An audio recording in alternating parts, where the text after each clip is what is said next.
இப்பவும் சொல்றேன், மக்கள் பணத்துல இருந்து ஒரு பைசா கூட தொடமாட்டோம், தொடவும் விடமாட்டோம், தொட்டா விடமாட்டோம், இதுக்கு முன்னாடி தொட்டவங்களையும் விடமாட்டோம். ஒவ்வொரு வேஷமா கலைஞ்சிரும் போல இங்க இருக்கிற நிறைய பேரு நடுங்கி போய் இதுல நம்ம மேல அவதூறு வேற. இப்ப புதுசா ஒரு வெப்பன் ஒண்ணு கொண்டு வந்திருக்காங்க. அது என்ன தெரியுமா?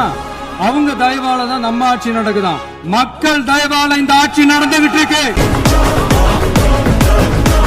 மெஜாரிட்டி இருந்தாலும் தரமாட்டாங்க, மெஜாரிட்டி இல்லனாலும் தரமாட்டாங்க. கேட்டா ரெடிமேடா ஒரு பதில் ஒண்ணு வச்சிருப்பாங்க, கூட்டணி ஆட்சியை மக்கள் விரும்ப மாட்டாங்கன்னு. அதே மக்கள் தான் இப்ப அவங்கள பார்த்து சிரிக்கிறாங்க.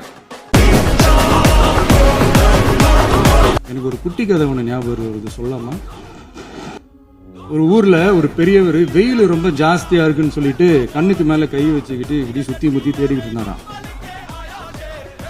அப்ப கூட இருந்த ஒரு சின்ன பையன், என்ன தேடுறீங்க அப்படின்னு கேட்டானா. அதுக்கு அந்த பெரியவர் சொன்னாரா, அது ஒண்ணு இல்ல தம்பி, உங்க அப்பா இங்கதான் இருப்பாருன்னு சொன்னாங்க, அதான் தேடிக்கிட்டு இருக்கேன். எங்க உங்க அப்பாவையா காணோம்?